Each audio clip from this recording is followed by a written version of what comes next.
Good morning everyone. May iba naman. Lagi ko kasing hindi pala lagi. Napapansin ko, lagi ang aking greetings ay good afternoon. So ngayon may iba. Good morning. Anong oras na ba? Katingin ako sa braso ko. Wala nga pala akong relo. So I think mga ayun sa TV 10:08. So good morning. Kape muna tayo. Pero kumain na ako ng almusal kanina, kasama ko sila. Ang aking kape ay less sugar. So, ang ating vlog for today ay bill reveal ng ating 2 months bill ngayong summer. Wala pa sa wala pa ako sa wisyo. Naantok na kasi ako dahil wala pa akong tulog. May pasok kasi si Dad. So, gising ako ng magdamag. Kasi sinasamahan ko siya sa pagpasok niya. Para hindi siya antokin, meron siya nakikitang kasama sa kwarto na nanggugulo sa kanya. Hindi naman totally nanggugulo.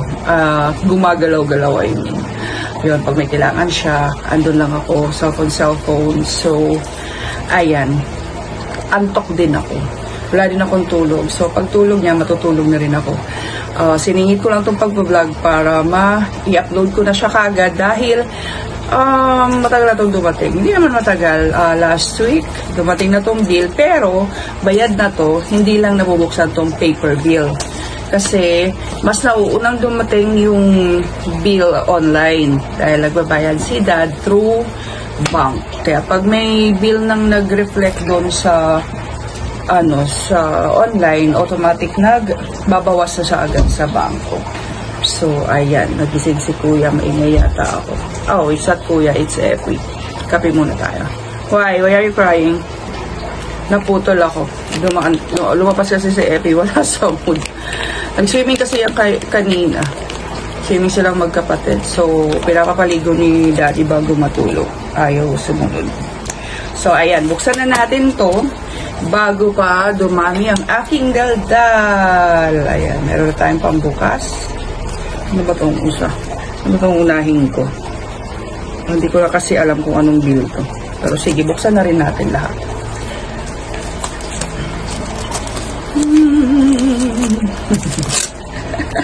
Akala mo excited, hindi na excited kasi alam ko na to. Gusto ko lang i-share kung magkano naging consumption ng ating kuryente nitong tag-araw.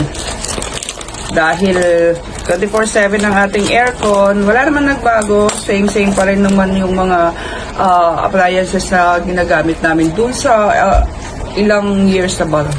2 years ago na ba yun? Yung nag-vlog ako about dun sa building namin sa kuryente nung bagong kabit yung ating AC. So, same pa rin naman yung consumption ng AC, 24/7 pa rin siyang nakabukas, pero every 6 months lagi siyang pinalilinis. Maintenance kasi yun. Kailangan i-maintain, every 6 months ay nagki-cleaning.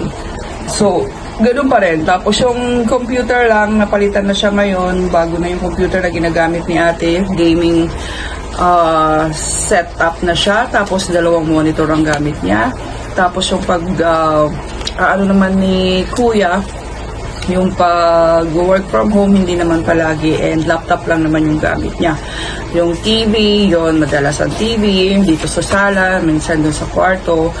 Pagkatapos ng trabaho ni Dad, nanonood kami, or pag walang pasok si Dad, nanonood ako.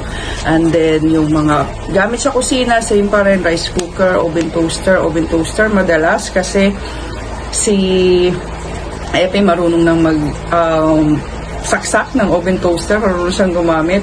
And also, yung madalas din gamitin, microwave, kasi ultimo kape, iniinit sa microwave pag lumalabig diretso doon. And ano pa ba? Yung iba ng mga appliances, hindi naman namin masyadong ginagamit. Hindi ako gumagamit ng mixer kasi hindi na ako nagbe-bake. Hindi rin naman na nagagamit yung blender. Kasi pag nagbe-blend kami at nagkakaroon ng katuwaan sa labas, si Mark ang nagbe-blend, so blender nila yung ginagamit.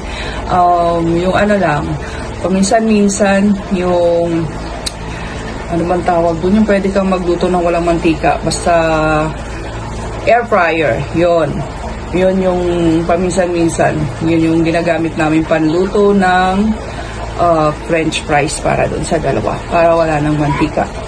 So ayun, si daddy ganun pa rin naman siya, work from home, so 5 days a week ang pasok niya, and dalawang ventilador sa sala, isa sa terrace, and then sa kwarto nila kuya, dalawa din. And then nga yung AC natin is still 24/7. So ayan, eto na ang ating bill. Naging bill for the month of, dito muna tayo sa month ng April. So, yung ating bill ng April ay, ano ba yung tatakpan ko dito? Yan. Takpan ko lang yung nasa taas. Ayan siya. Tadan! 5,948. Yan yung ating bill ng April. Ang naging consumption natin ay, ilang ba to? Gamit tayong salamin kasi siya ay hindi ko makita. 485 kilowatts siya tato. 485? 469? Yun siya, April. And then, ito yung ating month of May. Ito, May. Due date nito is kahapon, May 22. Pero bayad na nga ito, as I have said. Bayad na siya kasi sa online. Ayan. Ang ating bill for today's, for this month, 6,366. So, tumaas siya ng, ayoko na mag-compute. Basta yun. Tumaas siya. At ang bill natin ay 504 kilowatts. Tama. Andito, 489 pala yung doon sa April. And then ngayong May is 504 kilowatts. So, ganun talaga. Sobrang init. So, i-compromise mo ba yung maayos sa tulog sa bilang kuryente at yung mau-hospital ka dahil may hypertension ako at si daddy.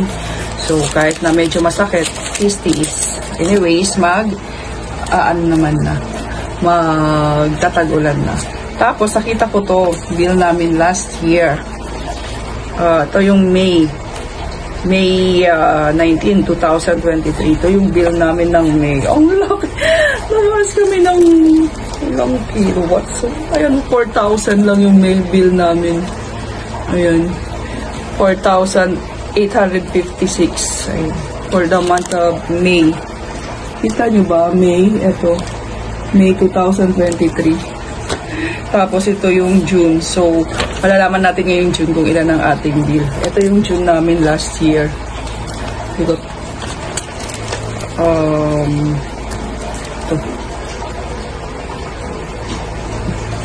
5,699. Hindi nagkakalayo nitong May.